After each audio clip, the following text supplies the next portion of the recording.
Bem, vamos avançar.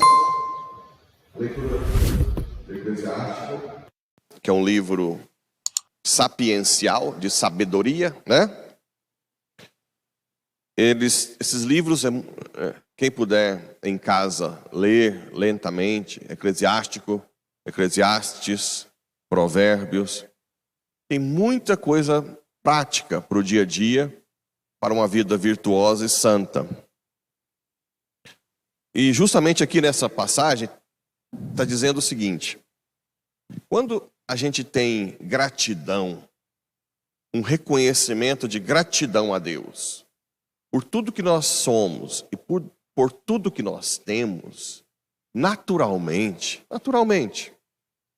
nós queremos retribuir com oferendas, doações, dízimo para a igreja. É interessante hoje como que é necessário quase que o padre mendigar, né? Ajude com seu dízimo, faça a sua oferta. Isso é um sinal que às vezes mostra algo muito importante por trás.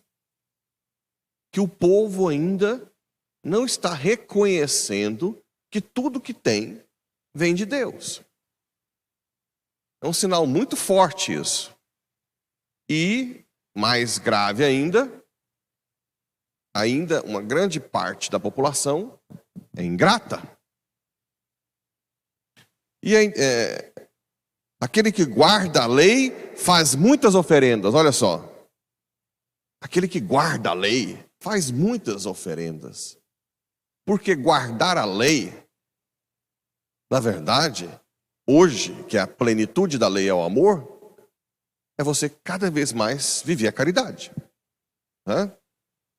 Não reter para si.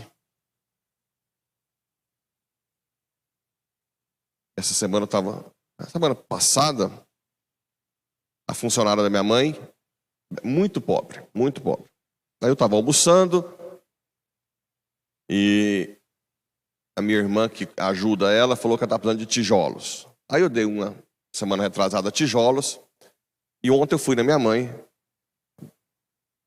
e ela falou, ela comentando, nossa, obrigado pelos tijolos, agora eu não sei se eu vou poder, ou eu não pago aluguel, ou eu tenho que arrumar lá uma casa, acho que não vai dar. O primeiro ímpeto que a gente tem é, nossa, eu dei os tijolos agora, será que agora vou ter que pagar aluguel também? Aí depois eu comecei a refletir. Será que se eu tivesse saído de férias, para passear, para visitar alguém, né?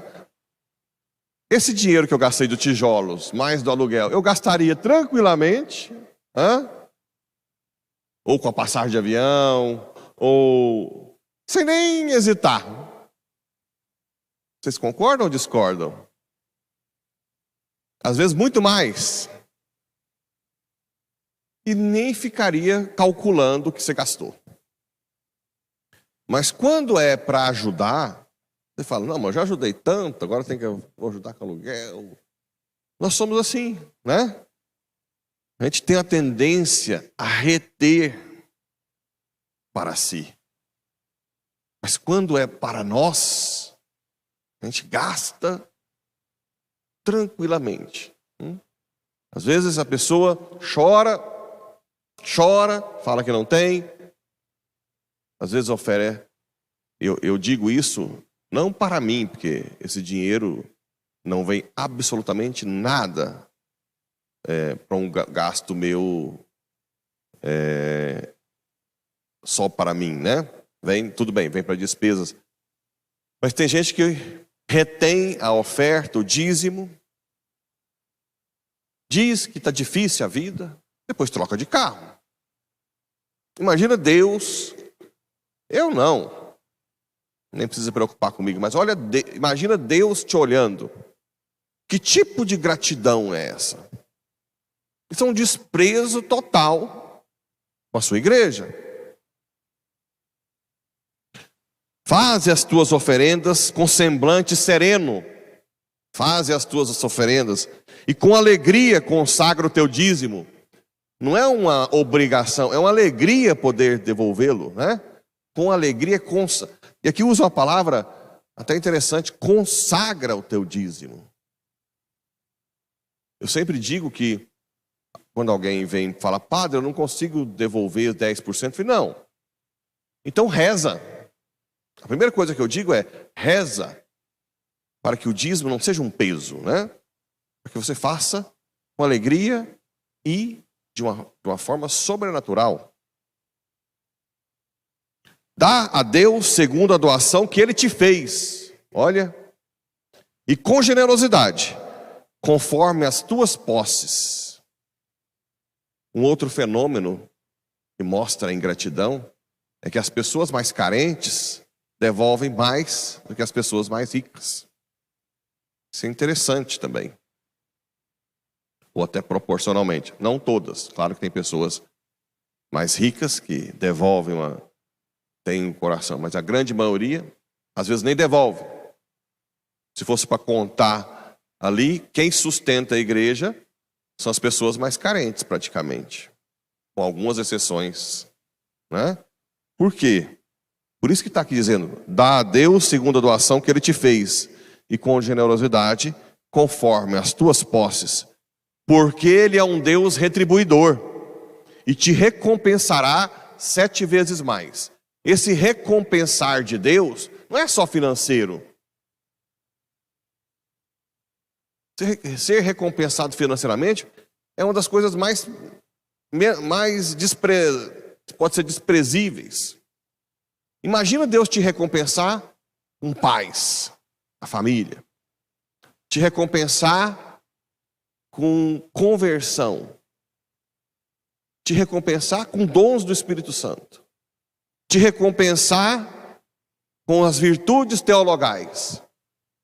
Te recompensar com toda a fortaleza, que é um dom também, e virtude, para suportar. Te recompensar com a sabedoria.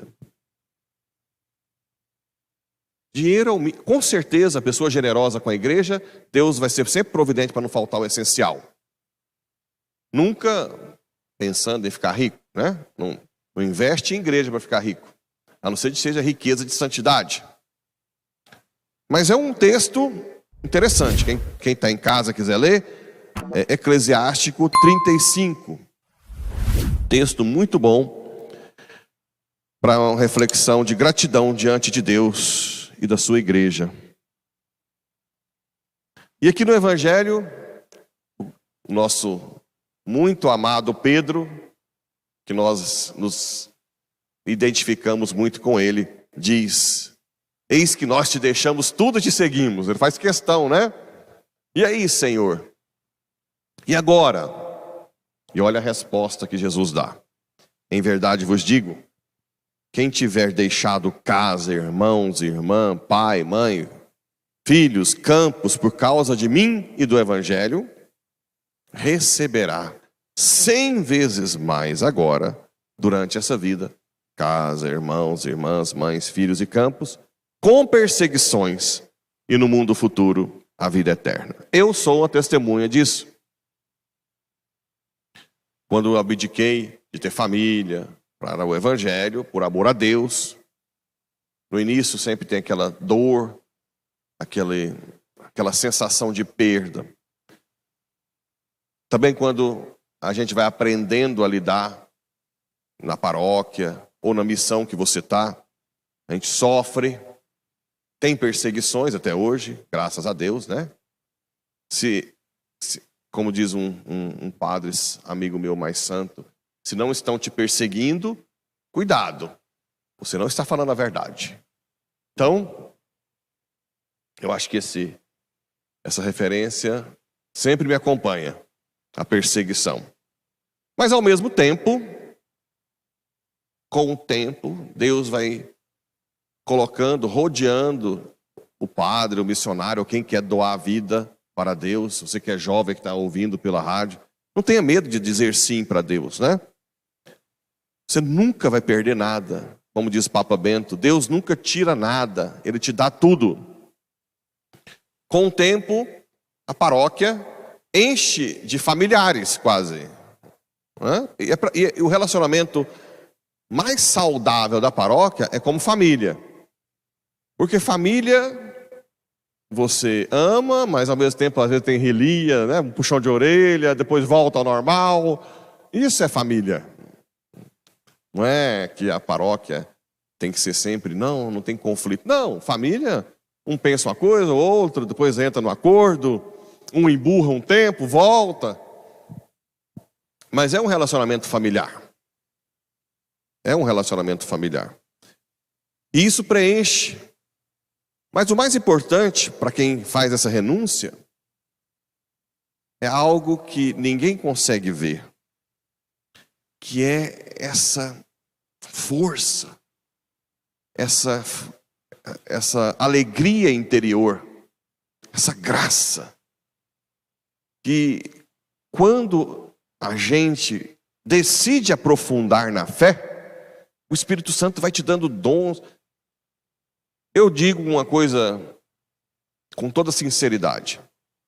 Apesar da minha vida anterior ser muito abastada, tanto em status quanto em dinheiro, né, para a sociedade, o que o Espírito Santo me deu até hoje torna quase impossível voltar ao que era.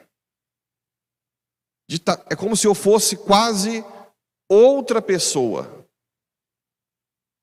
Uma pessoa que cada vez mais olha com os olhos da fé.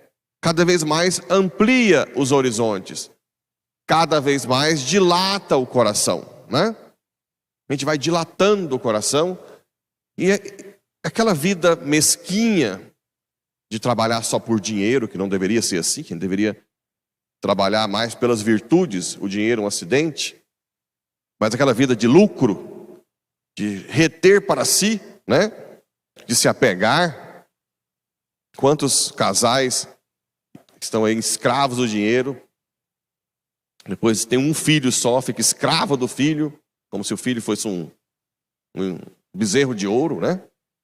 Porque vai se apegando, o medo, a situação que nós estamos vivendo de pandemia, violência, vai aumentando o medo e a pessoa vai ficando escrava cada vez mais, com medo do futuro.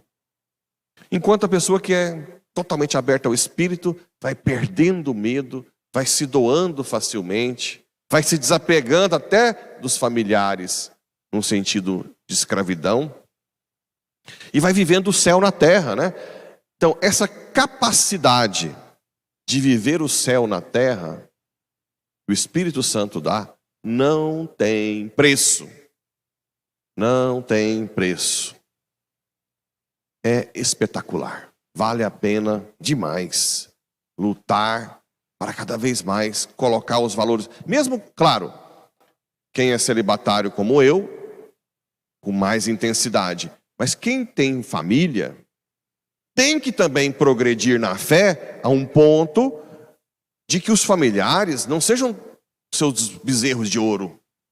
Como se você estivesse dormindo dia e noite preocupados. Não.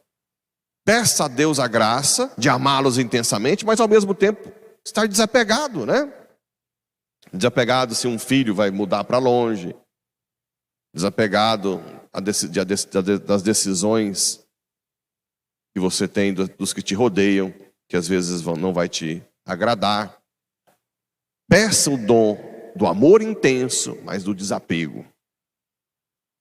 E depois ele diz que muitos que agora são os primeiros serão os últimos.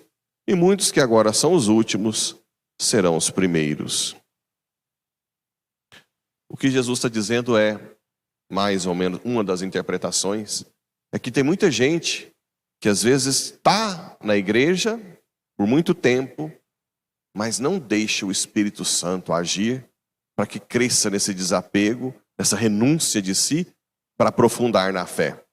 Enquanto outros que chegam depois, e às vezes vêm de uma vida pecaminosa, prostituição, drogas, vêm à igreja, e aí é muito importante essa primeira leitura, essas pessoas vêm, recebem o perdão de Deus, a misericórdia, se sentem muito gratos, e pela gratidão querem fazer ofertas, materiais e querem ofertar a própria vida.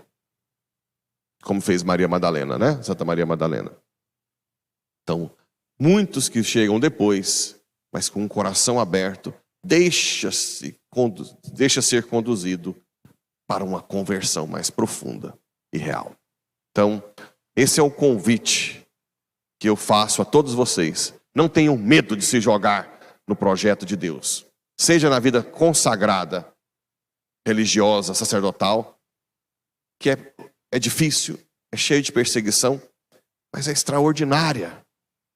Ontem mesmo, lá em casa também, eu estava sentado na rede, meu pai e minha mãe, eu falei, meu Deus, a conversa era de gente apegada em dinheiro. Eu falei, e eu, pai? Imagino tanto que eu gostava de dinheiro. O que Deus viu em mim para me chamar? Ele não sei.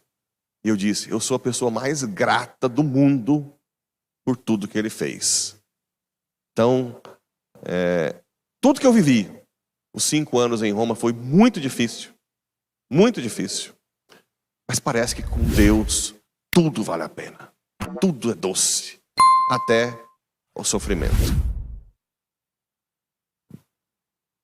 Os ofertórios.